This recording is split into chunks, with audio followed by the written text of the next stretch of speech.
नमस्कार, agenda India का में आपका स्वागत है। आपके साथ मैं हूं राम मोहन शर्मा और अगले 1 घंटे तक हम वो खबरें आपको दिखाएंगे जो इंडिया के एजेंडे में सबसे ऊपर हैं और जिनका असर हम और आप पर पड़ना तय है। तो कुछ देर में मेरे साथ आप देखिए राजधानी दिल्ली में कुतुब मीनार को लेकर क्यों विवाद बढ़ रहा है। सवाल यह है कि क्या कुतुब मीनार विष्णु मंदिर था? फिर बात करेंगे खरगोन में भड़की हिंसा की और एसपी की जुबानी आपको हिंसा की पूरी कहानी सुनाएंगे और समझने की कोशिश करेंगे कि खरगोन में नफरत का पत्थर किसने मारा। इसके बाद शाम 7:30 बजे बात करेंगे भविष्य की जंग पर सबसे बड़ी भविष्यवाणी की। सवाल यह कि क्या अब की बार वायरस वॉर? और इसके बाद आपको बताएंगे क्या है हिंदुस्तान की नई मिसाइल हेलेना की ताकत। हैं तैयार हम।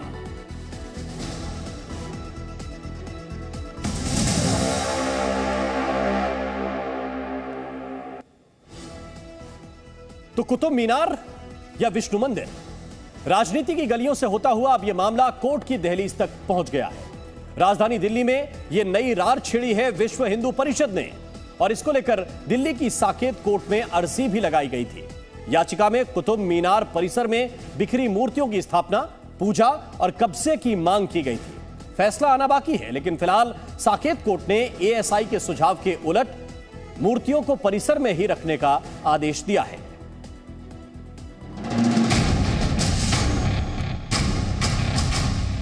केस का one of the strongest proof वहाँ पे खंडित देवी देवताओं की मूर्तियां हैं। कुतुबुद्दीन ऐबक ने बर्बरता करके हिंदू देवी देवताओं की मूर्तियां तोड़ी, उसका जिक्र किया है। अब इस मामले की अगली तारीख 17 मई है, तो हम उम्मीद करेंगे एएसआई इसमें अपना जवाब फाइल करेगी। राजधानी दिल्ली में मीनारे विवाद, कुतुब मीनार या विष्णु मंदिर?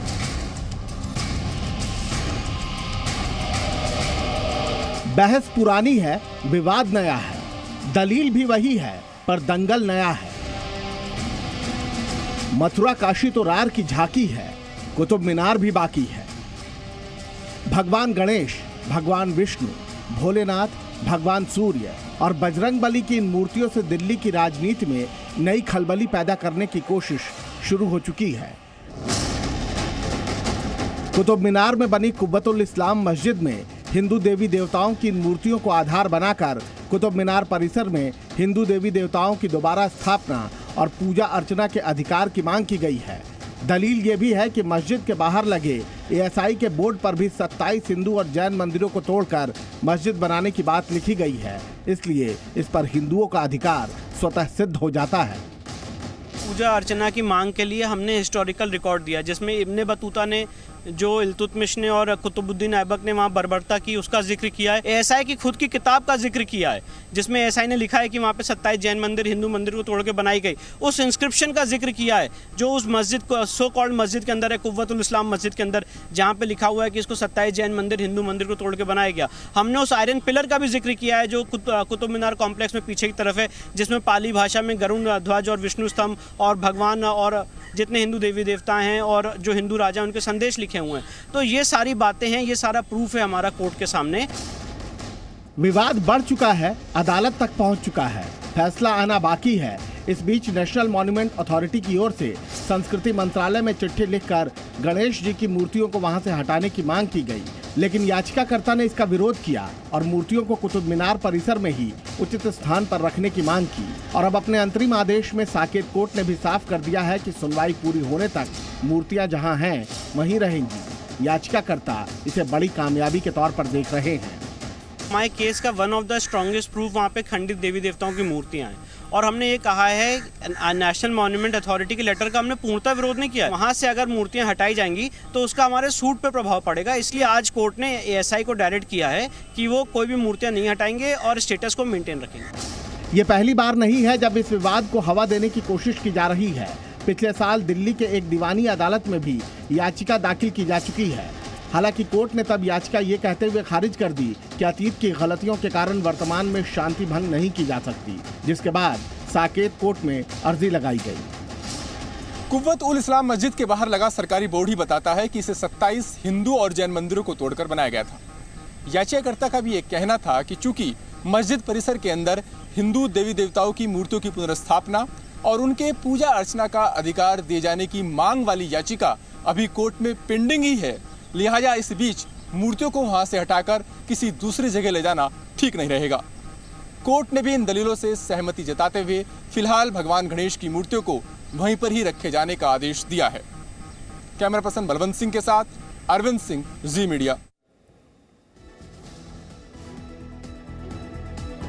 तो जाहिर है कि कुतुब मीनार के बहाने विवाद की नई मीनार खड़ी होने लगी है, और आइए आपको इसीलिए यह भी बताते हैं कि यह पूरा विवाद दरअसल है क्या। दावा यह है कि कुतुब मीनार परिसर में बनी कुव्वतुल इस्लाम मस्जिद को बनाने के लिए 27 मंदिर तोड़े गए थे। ये मंदिर हिंदू और जैन मंदिर थे।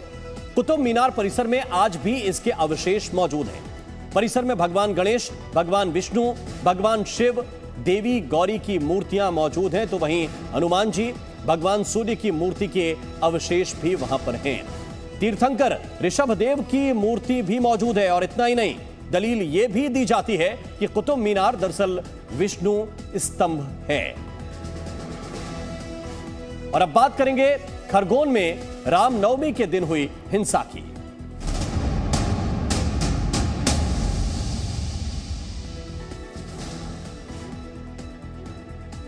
जी हां, बात खरगोन हिंसा की। मध्य प्रदेश में रामनवमी के दिन भड़की हिंसा को लेकर एक्शन जारी है। आरोपी पकड़े जा रहे हैं। इस बीच दिग्विजय सिंह के एक ट्वीट पर भी विवाद तेज है। हालांकि दिग्विजय सिंह कह रहे हैं कि उन्होंने अपना ट्वीट डिलीट कर दिया था और उनके खिलाफ बीजेपी एजेंडा चलाने का काम कर रही है। तो दूसरी ओर इस सियासी रार के बीच यह सवाल भी बाकी है कि आखिर रामनवमी पर नफरत का पत्थर किसने फेंका। तो आइए आपको खरगोन के एसपी की जुबानी सुनाते हैं खरगोन की दंगा रिपोर्ट।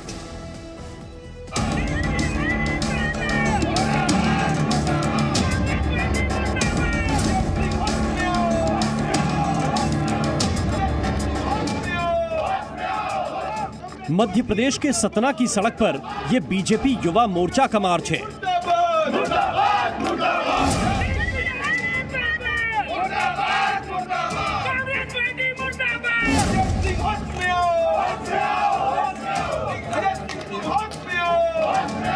ये मार्च कांग्रेस पार्टी के खिलाफ है। ये मार्च कांग्रेस पार्टी के नेता दिग्विजय सिंह के खिलाफ है। ये नारे कांग्रेस और दिग्विजय सिंह के खिलाफ हैं। और इस गुस्से की वजह है दिग्विजय सिंह का एक विवादित ट्वीट। अपने ट्वीट में दिग्विजय सिंह ने जो वीडियो पोस्ट किया था उसे फर्जी बताया जा रहा है, और इसलिए दिग्विजय सिंह के खिलाफ बीजेपी वालों का गुस्सा भड़का हुआ है। बीजेपी की ओर से दिग्विजय सिंह के खिलाफ पुलिस में शिकायत दर्ज कराई गई है।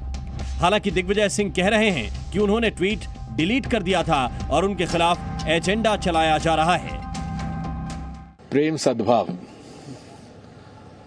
और सांप्रदायिक उन्माद के खिलाफ बोलने से मेरे खिलाफ अगर मुकदमा दायर 1 लाख हो जाए तो मुझे चिंता नहीं। उनका कहना है कि जो पिक्चर थी वो मध्य प्रदेश की नहीं थी, खरगोन की नहीं थी। हाँ, तो ठीक है, तो मैंने डिलीट कर दिया। ये लड़ाई बेशक सियासी हो गई है, लेकिन सवाल यह है कि आखिर वो कौन हैं जिन्होंने रामनवमी के दिन देश को सुलगाने की साजिश की।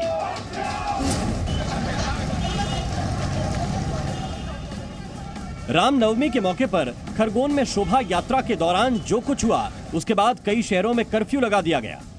बीते 3 दिनों से मंदसौर सहित कई शहरों में कर्फ्यू जारी है और पुलिस प्रशासन ने सड़कों पर जरूरी काम से निकलने वालों की जांच पड़ताल तेज कर दी है। सड़क पर निकलने वाले हर व्यक्ति की तलाशी ली जा रही है। मंदसौर पुलिस ने शहर के संवेदनशील इलाकों में गश्त बढ़ा दी है और क्रिमिनल बैकग्राउंड वाले लोगों पर नकेल कस दी है। पुलिस प्रशासन ने किसी भी तरह की अफवाह को फैलने देने से रोकने के लिए साइबर टीम को मुस्तैद कर दिया है और लोगों को अफवाहों से बचने की नसीहत दी है। पुलिस मुस्तैद है और पुलिस के पहरे में फिलहाल शांति है, लेकिन इस सवाल का जवाब ढूंढना उतना ही जरूरी है कि आखिर नफरत का पत्थर किसने मारा। उपद्रवियों की हिंसा में शहर झुलस उठा, दुकान मकान सुलग उठे, गाड़ियां जल उठी, यहां तक कि हिंसा को काबू करने पहुंचे खरगोन के एसपी पर भी गोली दाग दी गई। गोली उनके पैर में लगी, अब वो स्वस्थ हैं और आज हम आपको एसपी साहब की जुबानी ही हिंसा की उस कहानी की पूरी तस्वीर दिखाएंगे। 5 बजे के आसपास यात्रा प्रारंभ करा दिया गया था और जुलूस तालाब चौक से थोड़ा आगे अपने निर्धारित जो रूट है उसमें आगे बढ़ गया था, परंतु अचानक ही कुछ शरारती तत्वों द्वारा जुलूस पे पथराव कर दिया गया। मैं स्वयं उस समय वहाँ पे मौके पे उपस्थित था। एसपी सिद्धार्थ चौधरी न सिर्फ उस वक्त सुरक्षा व्यवस्था का जिम्मा संभाल रहे थे, बल्कि खुद उस वक्त हुई हिंसा के चश्मदीद भी हैं। और इनकी बातों से ये बात बिल्कुल साफ है कि बिना किसी उकसावे के जुलूस पर पत्थर फेंका गया। तो सवाल ये कि क्या हिंसा प्रायोजित थी? पुलिस की पड़ताल जारी है, आरोपी ढूंढे जा रहे हैं, गिरफ्तार किए जा रहे हैं। लेकिन सिद्धार्थ चौधरी से आप ये भी जान लीजिए कि उस वक्त खरगोन में किस तरह हिंसा देखते ही देखते बेकाबू होने लगी। दोनों पक्षों द्वारा जब पथराव किया जा रहा था तो फिर हम लोगों ने अलग अलग किया, कुछ टीयर गैस भी चलाए ताकि भीड़ को नियंत्रित किया जा सके और कुछ देर में स्थिति नियंत्रित हो गया था और जुलूस को पुनः उस निर्धारित मार्ग पे आगे की तरफ बढ़ा दिया गया था। कुछ झांकी तब तक नहीं आए थे, उसे भी हमने कहा था कि आप लोग निकलें, उसके बाद हम उसे भी जुलूस में शामिल करा देंगे। सब कुछ ठीक हो गया था कि खबरें कुछ इस तरह की आने लगी कि जो जुलूस के रूट नहीं है उसके अतिरिक्त भी तालाब चौक के पिछले हिस्से में कई जगह पे पथराव की बात सामने आई। संजय नगर में उस वक्त हालात बेकाबू होने लगे थे। एसपी सिद्धार्थ चौधरी भी अपने दलबल के साथ वहां पहुंच गए। दोनों ओर से पत्थर फेंके जा रहे थे और पुलिस वाले उन्हें तितर बितर करने की कोशिश में जुटे थे कि तभी एक उपद्रवी भीड़ की तरफ तलवार लेकर दौड़ पड़ा। एक व्यक्ति तलवार घुमाता हुआ दूसरे पक्ष की ओर दौड़ता हुआ आ गया और कोई गंभीर घटना न घट जाए इसके दृष्टिगत हम लोग तत्काल उसे पकड़ने के लिए दौड़े और उसे पकड़ भी लिया, परंतु वो फिर तेज़ी से दूसरे पक्ष की तरफ भागा क्योंकि बहुत तेज़ पथराव हो रहा था। तो उसके पीछे जब मैं गया तो कोई व्यक्ति उसे कवर दे रहा था जिसने अचानक ही कोई फायर किया जो मेरे बाएं टखने के पास में लगी। सिद्धार्थ चौधरी की बातों से साफ है कि हिंसा अचानक जरूर भड़की, लेकिन शायद इसकी तैयारी पहले से ही कर ली गई थी और इसीलिए ये सवाल बड़ा है कि आखिर तय रूट पर निकल रहे जुलूस पर पत्थर क्यों फेंके गए और पत्थर फेंकने वाले हाथ किसके थे। ब्यूरो रिपोर्ट, जी मीडिया।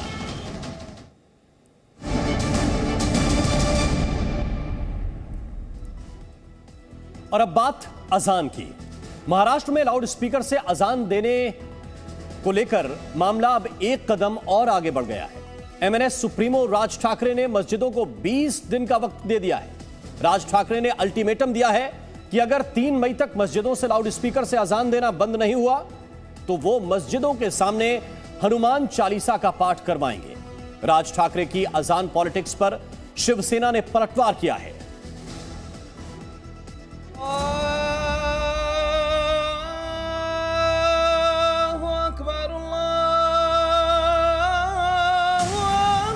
आम्ही हनुमान चालीसा लावणार म्हणजे लावणार।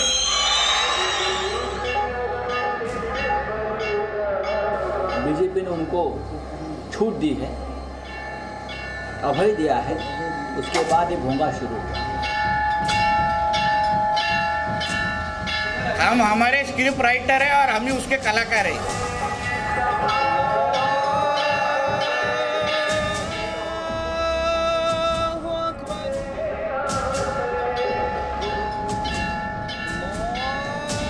महाराष्ट्र के सियासी गलियारों में मस्जिदों में लाउडस्पीकर से अजान देने को लेकर घमासान मचा हुआ है। महाराष्ट्र नवनिर्माण सेना यानी एमएनएस के अध्यक्ष राज ठाकरे पिछले कई दिनों से लाउडस्पीकर से अजान का मुद्दा उछाल रहे हैं। अब उन्होंने लाउडस्पीकर से अजान देने को लेकर अल्टीमेटम दे दिया है। लाउडस्पीकर बंद करने की आखिरी तारीख मुकर्रर कर दी है। त्याच्या दुप्पट समोर स्पीकर लावायचे आणि हनुमान चालीसा लावायचा। राज ठाकरे ने 3 मई तक सभी मस्जिदों से लाउडस्पीकर हटाने का अल्टीमेटम दिया है। उन्होंने कहा कि अगर लाउडस्पीकर से अजान बंद नहीं हुए तो मस्जिदों के बाहर हनुमान चालीसा का पाठ करवाएंगे। ठाकरे ने कहा कि अजान से ज्यादा तेज आवाज में हनुमान चालीसा का पाठ होगा। आप खुद सुनिए राज ठाकरे की चेतावनी। या मशिदींवरच्या भोंग्यांचा अख्ख्या देशाला त्रास होतोय, ह्याच्यामध्ये धार्मिक विषय कुठे आहे? तुम्हाला जो काही नमाज पडायचा आहे, तुम्हाला जी काय अजान द्यायची आहे, घरामध्ये द्या. शहरांचे रस्ते कशाला अडवताय? शहरांचे फुटपाथ कशाला अडवताय?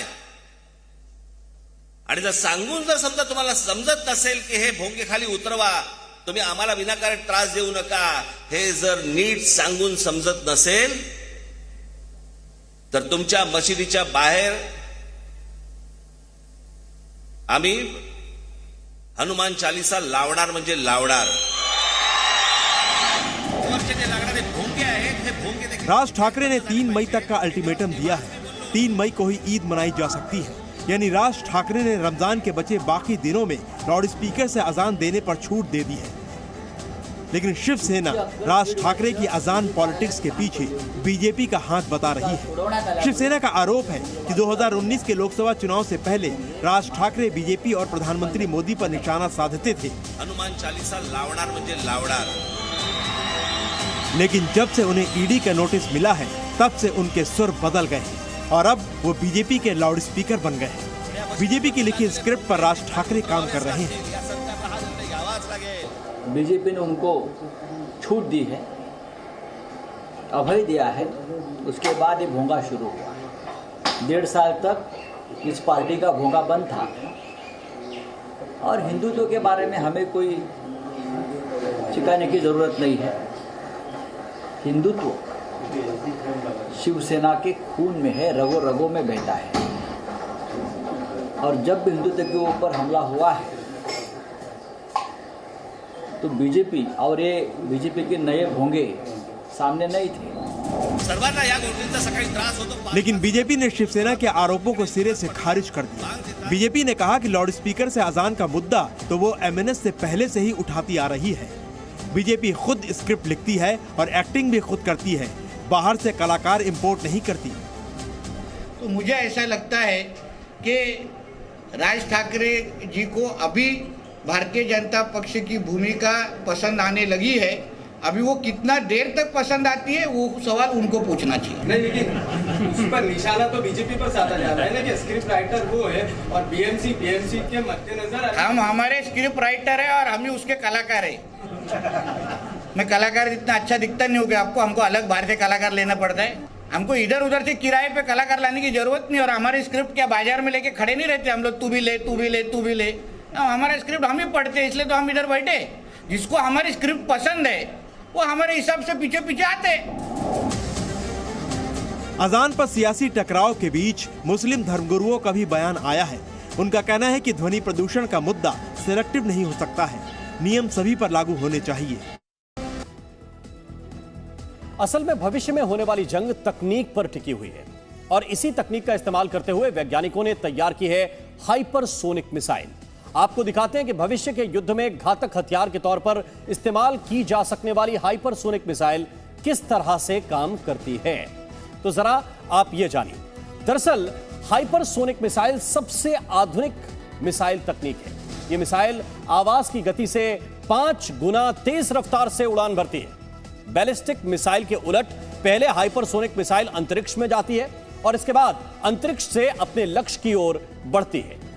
चूंकि यह बैलिस्टिक मिसाइलों की तरह आर्क और प्रोजेक्टाइल नहीं बनाती है, इस वजह से इसके लक्ष्य का पता लगाना बहुत ही मुश्किल होता है.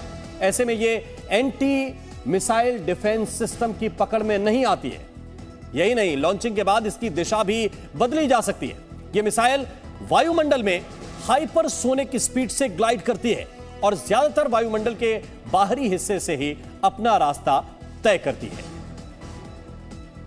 The overarching effect of cyber and information on the conduct of conventional wars has created a new, hybrid and multi-domain spectrum of conflict, resulting in older tactics and strategies becoming passé. Therefore, to secure our borders, there is a definite imperative to reimagine, reform, redesign and rebuild our traditional warfighting machinery and adapt to this new emerging paradigm. 21वीं शताब्दी की शुरुआत में cyber warfare की सबसे ज्यादा तैयारी चीन ने शुरू की थी. चीन ने अपने यहाँ 1 मिलियन लैपटॉप वॉरियर का नारा दिया. दुनिया में ज्यादातर कंप्यूटर हार्डवेयर चीन से बनकर जाता है और इसी ने चीन को साइबर वॉरफेयर में बढ़त बनाने का मौका दिया. कई बड़ी कंप्यूटर और इंफॉर्मेशन टेक्नोलॉजी से जुड़ी हुई चीनी कंपनियों का सीधा नियंत्रण चीन की सेना यानी PLA के पास है। कई शहरों में चीनी सेना ने साइबर वॉरफेयर के ट्रेनिंग इंस्टीट्यूट शुरू किए हैं, जहां युवाओं को लैपटॉप वॉरियर बनाया जाता है। अंतर्राष्ट्रीय विशेषज्ञों के मुताबिक चीन की हैकर आर्मी की तादाद 50,000 से लेकर 1 लाख हैकर्स तक है। लिहाजा इंफॉर्मेशन टेक्नोलॉजी में अपना लोहा मनवा चुके भारत ने भी साइबर वॉरफेयर की तैयारी शुरू कर दी। भारत ने साइबर वॉरफेयर के लिए 2019 में डिफेंस साइबर एजेंसी या DCA की नींव रखी, जिसने 2021 में काम करना शुरू कर दी। DCA की जिम्मेदारी साइबर हमलों से निपटना, जवाबी साइबर हमले करना और भविष्य के लिए साइबर रणनीति बनाना है। फ्यूचर वॉरफेयर की क्या स्ट्रेटेजी होनी चाहिए, इंफॉर्मेशन वॉरफेयर की क्या दिशा होनी चाहिए, साइबर वॉरफेयर का क्या रूप होना चाहिए और वो ढेर सारे ऐसे तरीके क्या होने चाहिए जिनके माध्यम से बिना डायरेक्ट लड़े भी युद्ध को जीता जा सकता है। इन सब मुद्दों पर भारत अपने सारे ऑर्गन्स को एक साथ मिलाकर संजीदगी से आगे बढ़ रहा है। भविष्य की जंग में एक और चीज की भूमिका सबसे ज्यादा होने वाली है और वो है आर्टिफिशियल इंटेलिजेंस। इससे सैन्य कमांडरों के निर्णय लेने की क्षमता काफी तेज हो सकती है। इस मामले में अमेरिका को अपने संभावित दुश्मनों पर भारी बढ़त हासिल है। पश्चिमी देश आर्टिफिशियल इंटेलिजेंस की बढ़त के सहारे चीन के मुकाबले कमजोर पड़ने वाले क्षेत्रों की कमियों को दूर कर सकते हैं। कुल मिलाकर ये कहना गलत नहीं होगा कि अब भविष्य में हाइब्रिड लड़ाई लड़ी जाएगी और विनाश का दायरा बढ़ जाएगा। हाइब्रिड वॉरफेयर के दौरान में न तो इसका रूप पता चलता है और न तो नुकसान किस हद तक बढ़ेगा उसका पता चलता है। आक्रमण कर रहा है या जो हमको नुकसान पहुंचाने की कोशिश कर रहा है वह अपना दोस्त है, कोई न्यूट्रल कंट्री है या कोई और देश है जो हमारे विरोध में खड़ा हुआ है। इसमें हर वो तरह के हथियार शामिल हो सकते हैं जिसकी आप कल्पना तक नहीं कर सकते। हाइब्रिड वॉरफेयर आमतौर पर कन्वेंशनल वॉरफेयर से बहुत ही ज्यादा विनाशकारी होता है। तकनीक पर आधारित जंग के लिए हिंदुस्तान कमर कस चुका है और चीन समेत दुश्मन के ताकतवर मुल्कों के खिलाफ अपनी रणनीति तैयार कर रहा है। अगर भविष्य में परंपरागत युद्ध की जगह हाइब्रिड लड़ाई लड़ी गई तो हिंदुस्तान दुश्मन को करारा जवाब देगा। कृष्ण मोहन मिश्रा, जी मीडिया, दिल्ली।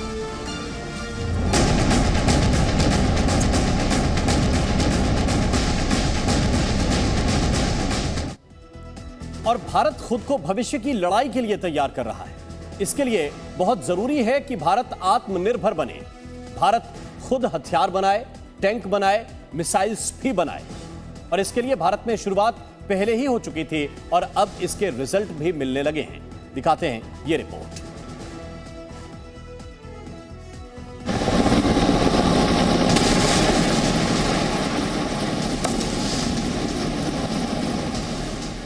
उत्तर भारत की बर्फीली चोटियों के करीब हेलीकॉप्टर से एक मिसाइल दागी गई।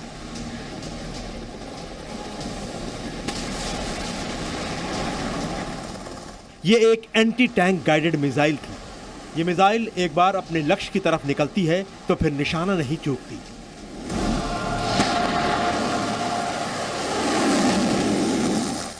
ये मिसाइल दुश्मन के टैंक को तबाह करके ही दम लेती है। इस मिसाइल का नाम है हेलेना।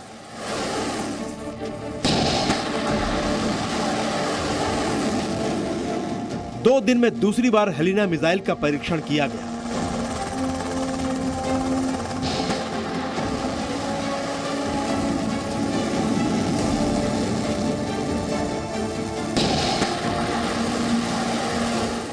इससे पहले सोमवार को पाकिस्तान की सीमा से 230 किलोमीटर दूर जैसलमेर के पोखरण में हेलेना मिसाइल का कामयाब परीक्षण किया गया था।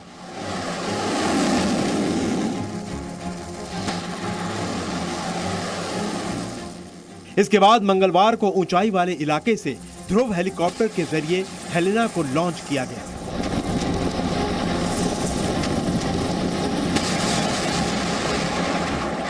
इस परीक्षण के बाद Helena anti tank guided missile भारतीय सेना में शामिल होने के लिए तैयार है।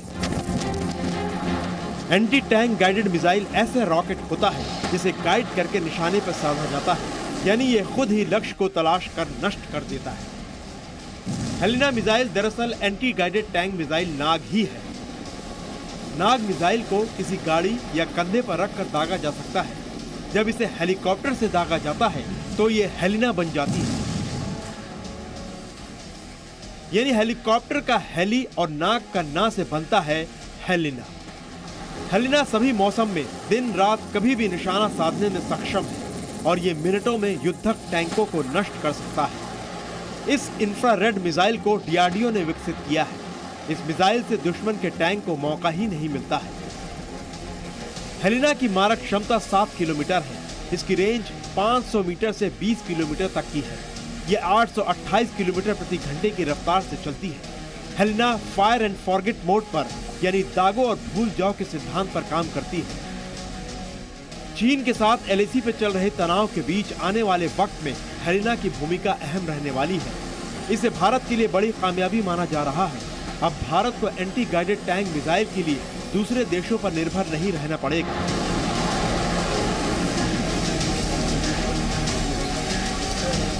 अब देखिए भारतीय सेना की तैयारी की दूसरी तस्वीर।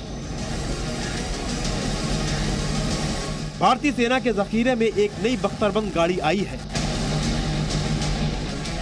इसे इन्फेंट्री प्रोटेक्टेड व्हीकल यानी IMPVS कहते हैं। सेना को इसकी पहली खेप मिली है। इसे Tata advance system limited company ने डीआरडीओ के सहयोग से तैयार किया है।